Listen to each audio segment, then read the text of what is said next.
Hello everyone, welcome to DigiBytes. I am Vaibhav Gupta. We have Raghav again with us and for an interesting blog where we are going to talk about how Python is changing the data engineering space and how it can be useful for the data engineers to utilize it to extract data in various forms and secure their jobs.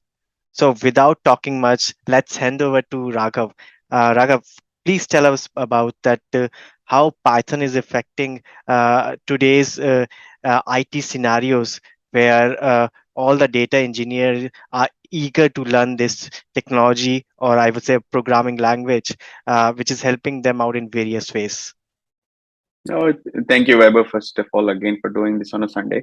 So, yes, you're right. There is a lot of change happening. I mean, there is a lot of ETL tools, the way the data is being calculated nowadays and stuff. But a lot of programmers are out there already, right? And these programmers have been developing web applications. And in the 21st century, or the data in the zone where we are, there is a lot of data flowing everywhere. So all these programmers have started becoming data engineers. That's a big shift what we are seeing. So Yeah. the reason for that big shift is a Python is easy to use.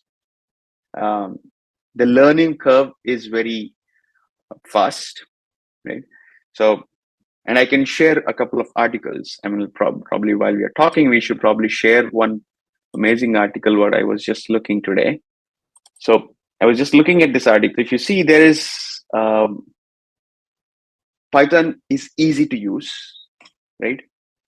Because a lot of functions are pretty straightforward. Many packages are getting wrapped up easily, and with that wrapping being done so nicely, um, any calculation. Let's say if you want to calculate the Pythagoras theorem, there is already a package out there. Right? I'm just making it up, but if you want to calculate distance, shortest distance between two instances, because to make your customer delivery faster, that is a data problem, right? That kind of packages are already available. So there are many packages, and all being open source. As the people are getting more on Python, packages are getting ready, your cycle of development is faster. Learning curve is easier because packages are ready, right? There are functions already available. Your learning curve is easy. But not only that, wide applications, web application, big data science, artificial intelligence, data mining, deep learning. Um, I can tell you a lot of areas. Every place, Python is a programming language which is sitting across. So when you So have go ahead, please. Yeah. So when we talk about Python, so I also parallelly heard about R. So how these two languages are used together? Maybe they are competitors or they are cutting each other. So what's your opinion on this? Very good question. So when I was studying my master's, R was primarily used for statistics, right? So we had R and Python, both of them. But Python was mostly used in web applications. But as soon as so R has a lot of statistical functions and data mining functions. But as soon as there is a big package you might have heard called pandas, Python has a package called pandas. As soon as Yeah. pandas package started coming in, then was the Scikit Learn package, where the TensorFlow. So when these two packages started coming in Python, the whole scenario changed towards data engineering and data science. R does have two that kind of packages, but are more people using R and Python? I don't want to specifically say, but my take is R is still in the academic space, and there are some companies who are using it, but Python is widely accepted because of Okay. these packages. It's similar but widely accepted is Python. Yeah. So that's one of the So reason why Python is used. Yeah. So can you tell us certain examples that, especially from APIs, we heard a lot about APIs these days. People are consuming directly data by connecting to APIs, and how Python scripts or Python programming language really help them in extracting the data through these different APIs. It's actually a very good question. So first of all, data is across everywhere. We already spoke about it. I'm repeating so many times. There are applications across everywhere. who are building this data, who are building applications based on the data which is across everywhere. I mean, I am I am a Yelp kind of a application. I'm a Zomato kind of an application.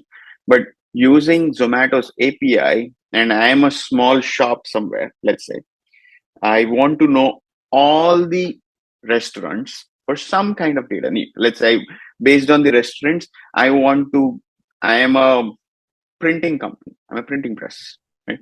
I want to know all the restaurants because I am an expert in printing out brochures for restaurants. That's my expertise, let's say. So if I write a Python API, which talks to Zomato, exports out all the restaurants information for me, and gives me addresses in a simple table, I can send a mass email. I can do my marketing email. Listen, let's say this is the problem. This is easy. Zomato gives an API. We talk to Zomato using Python, and that's data engineering. And marketing team uses it for their lead generation. Right? So that's the big. This is just one example, right?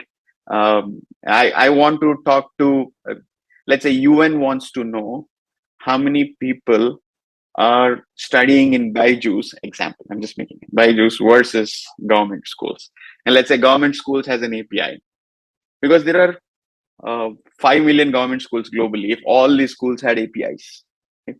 So if there was some one Python developer who can collect all these APIs and get information, you can know how many students are studying globally, and you can compare with your private and public system and how your public system can improve.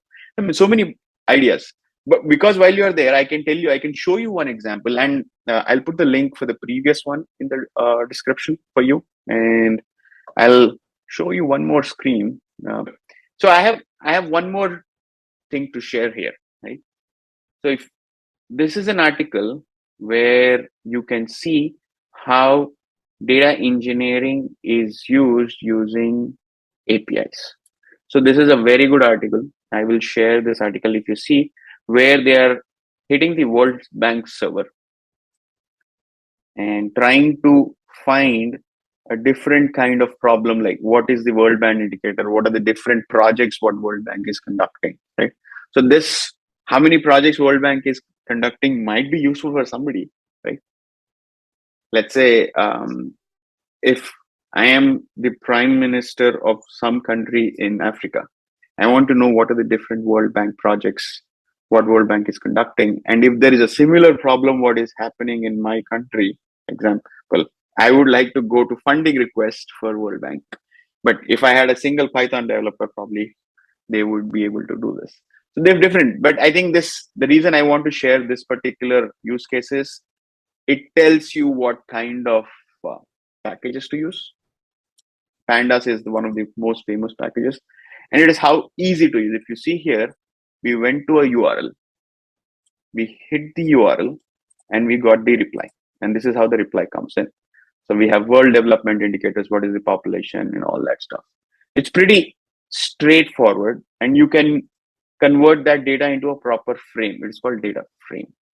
So data engineering, so I connected to a web application through API, converted to a straight table, Excel-like table using this. And now I can put any visualization tool on top of it, or I can just see the charts in Excel itself, right? So yeah, that is one of the most easiest and the first thing what I would suggest to them.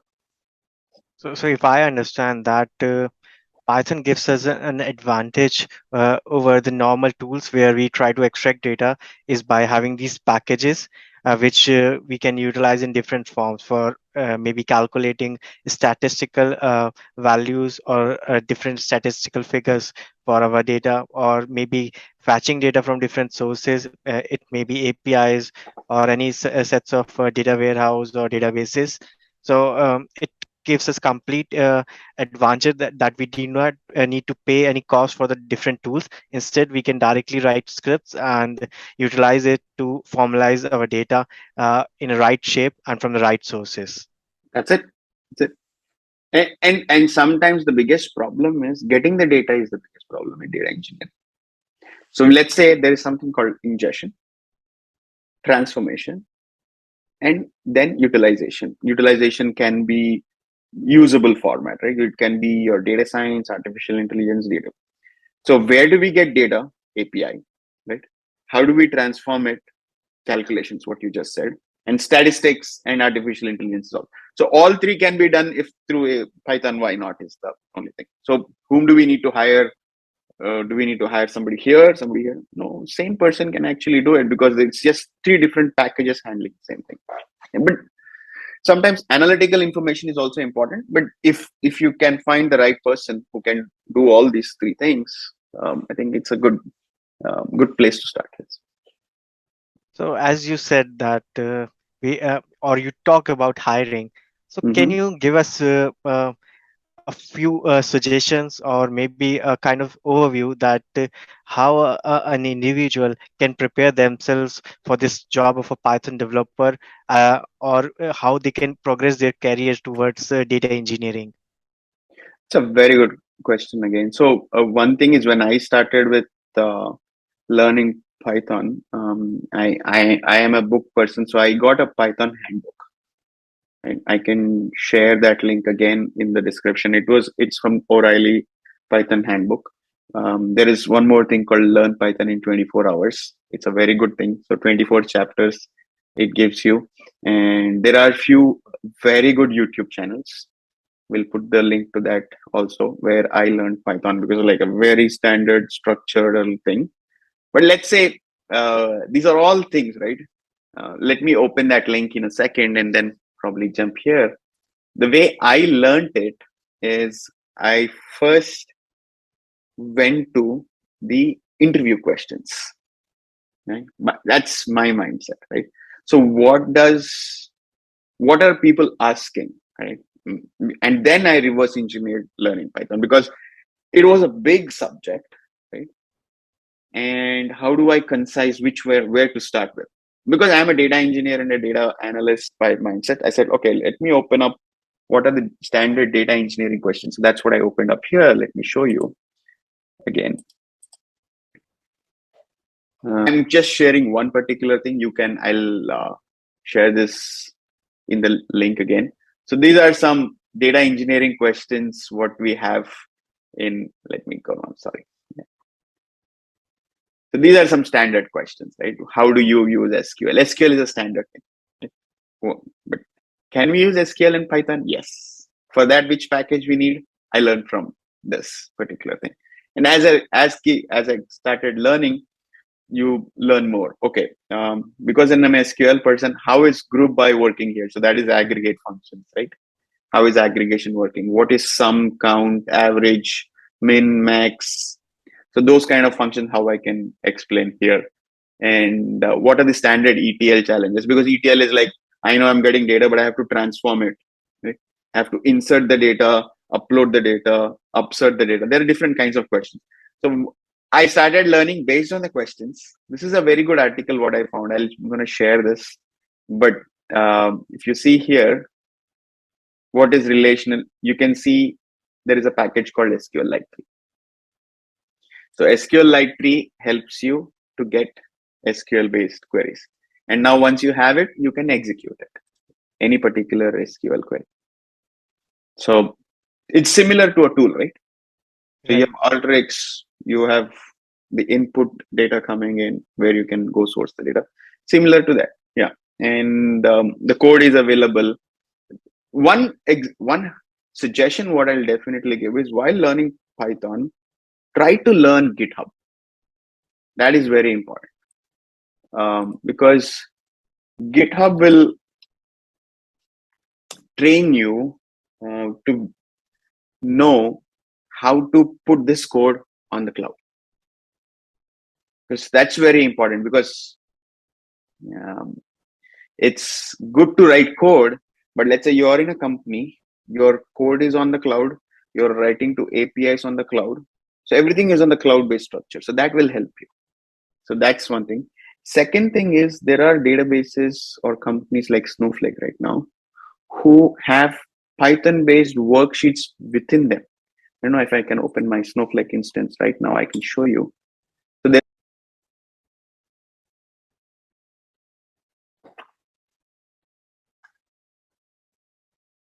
so there are databases like Snowflake where you can create Python worksheets directly. So now if you want to extract data from an API, you can directly write a Python worksheet where you use, let's say you want to import requests, you just do import requests. You have the requests flowing in, and you do URL is equal to www.google.com, and you do JSON dot uh, request, exactly what the API was doing. I mean, I just copy it here, for example. Right? So you can run this, you can the whole workflow.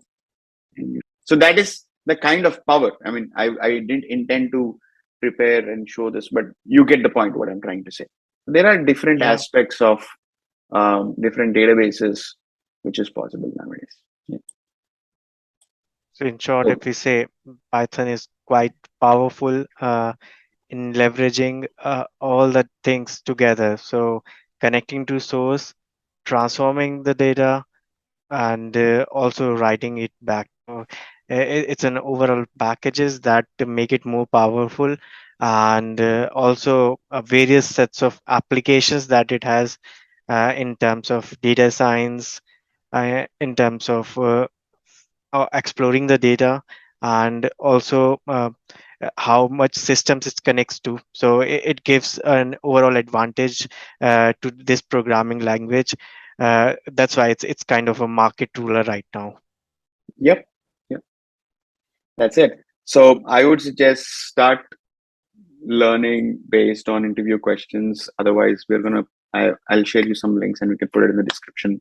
But if they have any questions on how they want to use Python for different aspects, if they can start commenting, I can reply based on that. Thank you so much, Raghav, for sharing such a insightful overview over the Python scripts and how it's affecting the data engineering space in today's world. Sure, no Uh, problem. if audience, if you, yeah, audience, if you have any questions, please do let us know. We will try to gather the information from Raghav and write back to you. Thank you for watching this video, and don't forget to subscribe our channel for more insights coming in weeks. Thank you.